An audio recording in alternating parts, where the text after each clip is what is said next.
नमस्कार, मी सुविद्या तुम्हा सगळ्यांचं स्वागत करते। मी आज तुम्हाला वर्षभर टिकणारं असं चटकदार असं लोणचं करून दाखवणार आहे। आणि ह्याच्यासाठी मी घेणार आहे रायवळी आंब्याच्या कैऱ्या। त्या अगदी जून झालेल्या कैऱ्या घेणार आहे आणि त्यांना मी रात्रभर पाण्यात ठेवलंय। अशा तुम्हाला जर वर्षभर लोणचं जर पिकवायचं असेल ना, तर घाई करून मे महिन्यातच एप्रिल महिन्यात असं लोणचं घालू नका। तर पहिला पाऊस पडून दे आंब्यावरती आणि मग पहिल्या पावसाचे जे पडलेले पावसाचं पाणी पडलेले जे आंबे असतात ते तुम्ही घ्या आणि रात्रभर पाण्यात ठेवा। मग असे आंबे टिकून राहतात। लोणचं अजिबात बुरशी किंवा ते खराब लोणचं होत नाही। म्हणून पहिला पाऊस पडल्यानंतरच तुम्ही लोणच्याची तयारी करा। आमच्याकडे पहिला पाऊस पडलाय आणि आम्ही हे लोणच्याचे आंबे उतरून घेतलेले आहेत। आपटून झोपटून असं किंवा पाडून काढायचे नाहीत, तर ते चांगले उतरून काढायचे।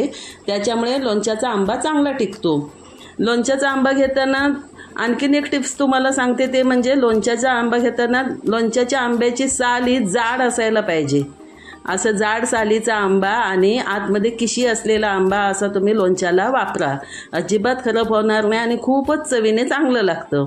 हे रात्रभर मी आंबे पाण्यात ठेवलेले भिजवून आता मी स्वच्छ कोरडे करून घेतले आहेत आणि असे प्रमाणात फोडी करून घ्यायच्या। एक मोठी एक लहान असं त्यांचं प्रमाण ठेवायचं नाही। एकदम प्रमाणात फोड एका वेळेस तोंडात जाईल एवढीच आपण फोड ठेवायची आहे। प्रमाणात फोडी करा, एकसारख्या करा।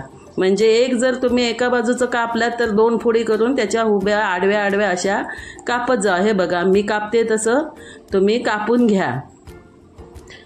असं सगळे आंबे आपण असे व्यवस्थित कापून घेऊन व्यवस्थित छान अगदी एकसारख्या दिसतील अशा फोडी तयार करून घेऊया।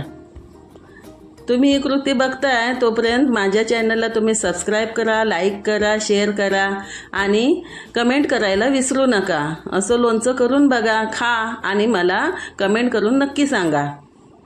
लोणचं करताना आणखीन एक गोष्ट लक्षात ठेवा, त्यामुळे ते म्हणजे हे जे आपण लोणच्याचं हे जे मूळ असतं, देठ असतो, तो देठ कुठे कुठे ठेवा मधोमधी। जर समजा 2 किलो लोणचं करत असाल तर 5-6 देठ त्याचे असे डिंकावाले ठेवून द्या। त्याच्यामुळे आंब्याचा डिंक लोणच्यात पडला ना की लोणचं अधिक टिकायला मदत होते आणि चवीने उत्तम लागतं। ही फार पूर्वीची अशी टिप्स आहे। म्हाताऱ्या आजी वगैरे ज्या काय असायच्या आपल्या, त्या अशा पद्धतीनेच लोणचं करायच्या आणि खूप वर्ष 2 वर्ष असं ते लोणचं टिकवून ठेवायच्या। हे बघा अशा मी सगळ्या फोडी करून घेते आणि तुम्हाला मी पुढची कृती सांगते।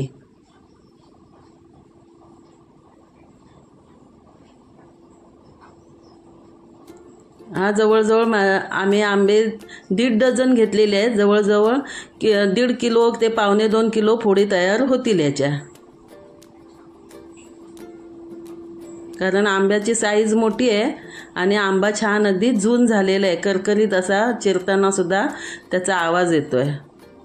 आणि आंब्याची जातच अशी आहे, जराशी साधारण जून झाला की जरा पिवळसर दिसते। हे बघा असे पटापट चिरून घेऊया फोडी। बघा सगळ्या फोडी एकसारख्या आहेत, तशाच तुम्ही कापून घ्या।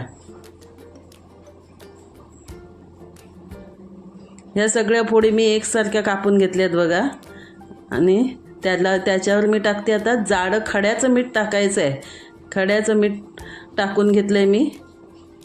जर आपल्याला लोणचं टिकवायचं असेल तर अशा प्रकारचं खड्याचं मीठ जरा वापरा तुम्ही। खड्याचं मीठ टाकून घ्यायचं। मीठ जरा जास्त प्रमाणात ठेवायचं लोणच्यासाठी। हळद मीठ ह्याचं प्रमाण जास्त ठेवायचं। आता हे सगळं मीठ आणि हळद सगळ्या फोडींना मी लावून घेते। बघा जवळजवळ 2 किलो या फोडी आपल्या तयार झालेल्या आहेत। ह्याला सगळं व्यवस्थित मीठ आणि हळद लावून घेऊया। मध्ये मध्ये तुम्हाला दिसत आहेत बघा आंब्याची मी पाटचे जे देठ आहेत ते ठेवलेले आहेत। हे बघा हे असे देठ ठेवायचे, त्याच्यामुळे लोणचं चांगलं सुद्धा टिकतं आणि हे लोणच्यातला देठ सुद्धा खायला खूप छान लागतो। हे बघा एकसारख्या फोडी आहेत सगळ्या। अशा प्रकारे तुम्ही फोडी करून घ्या आणि मीठ हळद सगळी छान प्रकारे लावून घेऊन त्याला 5-6 तास तरी ठेवून द्या तसंच। मी आता हे सगळं एकसारखं लावून घेते आणि 4-5 तास त्याला तसंच मुरत ठेवते, जेणेकरून त्यातलं जे पाणी आहे ते सगळं नितळून येईल आणि सगळं आपण मग ते काढून घेऊ. चला, आता हे सारखं लावलेलं आहे. आता आपण त्याला थोडा वेळ मुरत ठेवूया.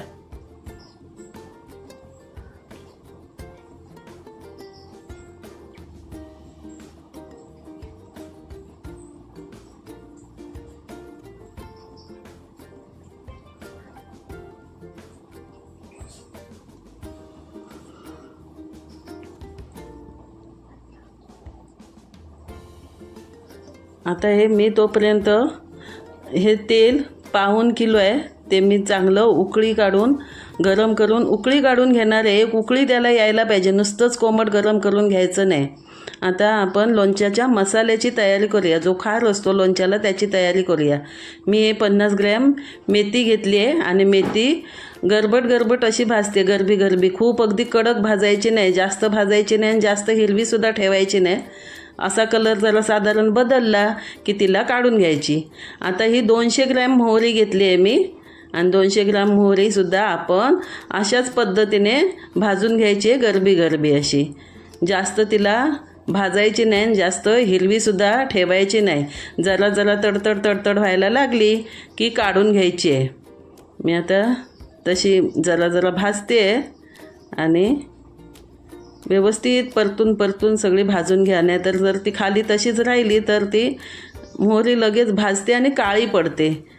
मोहरी जर जास्त भाजली तर तिचा मसालासुद्धा काळा कुट्ट होतो आणि लोणचं काळं आणि करपल्यासारखा वास येतो. आता बघा, तेलाला सुद्धा आपल्या उकळी यायला सुरुवात झाली आहे. आता आपली मोहरी भाजत आली आहे बघा, जरा रंग बदलत चालला आहे आणि तडतड सुद्धा व्हायला लागली आहे. आता आपण मोहरीला काढून घ्यायला हवी. मोहरी मेथी एकत्र मिश्रण करून घ्यायचं आहे. हे बघा, मोहरी काढून घेतली, कसा रंग बदलला आहे बघा मोहरीचा सुद्धा. अशा प्रकारे भाजून घ्यायची आहे मोहरी, फुलली आहे मोहरी. आणि आता हे मिक्स करून घ्यायचं. थोडंसं थंड करून घेऊन आपण बारीक मिक्सरला पूड करून घेऊया. हे बघा, बारीक एकदम मिक्सरला पूड करून झालेली आहे, त्याची भुकटी झाली अगदी बारीक. आता हे लोणचं आपण जे मुरत ठेवलं होतं त्याला 4-5 तास झाले आहेत. आता आपण त्याचं सगळं पाणी काढून घेऊया. पाणी सुटलं आहे त्याला, ते सगळं पाणी नितळून काढून घ्यायचं आहे, जेणेकरून आपलं लोणचं मऊ होणार नाही. पाण्याचं प्रमाण राहिलं की लोणचं मऊ होतं. हे पाणी सगळं आपण एका धारेने बारीक काढून घेऊया, जेवढं येईल तेवढं. मी काढून घेते पाणी सगळं.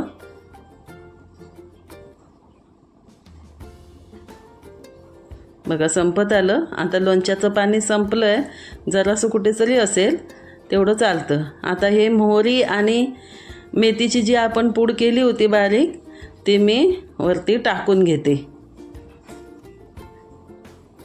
सगळी प्रमाणात टाकली, जेवढं मी केली तेवढे टाकून घेतले वरती. त्याच्यानंतर मी टाकले हे चिली पावडर, लोणची मसाल्यासाठी केलेली.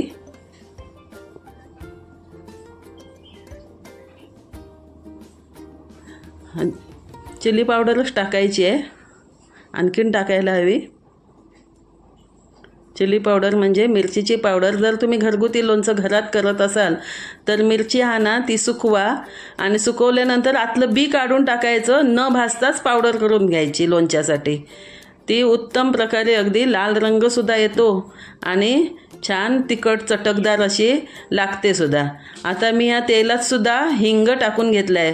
तेल आपण बोट आपलं बोटाला सहन होईल एवढं कोमट करून घ्यायचं आणि त्याच्यात तो हिंग टाकायचा आहे आणि चांगलं ढवळून घ्यायचं आहे. हे सगळं मी टाकलेली चिली पावडर, पुन्हा हिंग तेलात टाकलं आहे आणि मोहरी मेथीचं हे जे आहे कूट घातलेलं आतमध्ये, ते आता सगळ्या फोडींना आपण व्यवस्थित लावून घेऊया. मिठाचं प्रमाण बघून मीठ नंतर टाकूया. आता सगळं व्यवस्थित असं सगळ्या फोडींना हा मसाला लागला पाहिजे, असं आपल्याला ढवळून घ्यायचं आहे. सगळं व्यवस्थित ढवळून घ्या, कोणत्याही फोडीला चुकता नाही. आता जरा तिखट कमी वाटते म्हणून जरा पुन्हा तिखट थोडं टाकूया. लोणचं तिखट आणि चटकदारच आंबट तिखट असं लागलं पाहिजे, तरच ते चवीला उत्तम होतं. या अशा पद्धतीने मी सगळं अगदी सगळ्या फोडींना लावून घेतलं आहे. आता हे आपलं उकळी काढून कोमट केलेलं तेल आहे ते आता वरती लावून घेतलं आहे. त्याच्यात हिंग घातलेलं आहे मी. आता तेलात सुद्धा व्यवस्थित आधी परतून घेऊया प्रमाणात ओतून, आणि नंतर मग सगळं तेल ओतायचं आहे. बघा कसं दिसतंय, वाटतंय ना तोंडाला पाणी सुटलं की नाही. असंच तुम्ही सुद्धा लोणचं करून बघा. पाणी अजिबात त्याला वापरू नका दुसरं बाहेरचं. हे तेलातच तुम्ही आता ढवळा सगळा हा मसाला सगळा व्यवस्थित लावून घ्या. बघा किती चटकदार असं लाल चुटूक लोणचं दिसतंय, अगदी मस्त.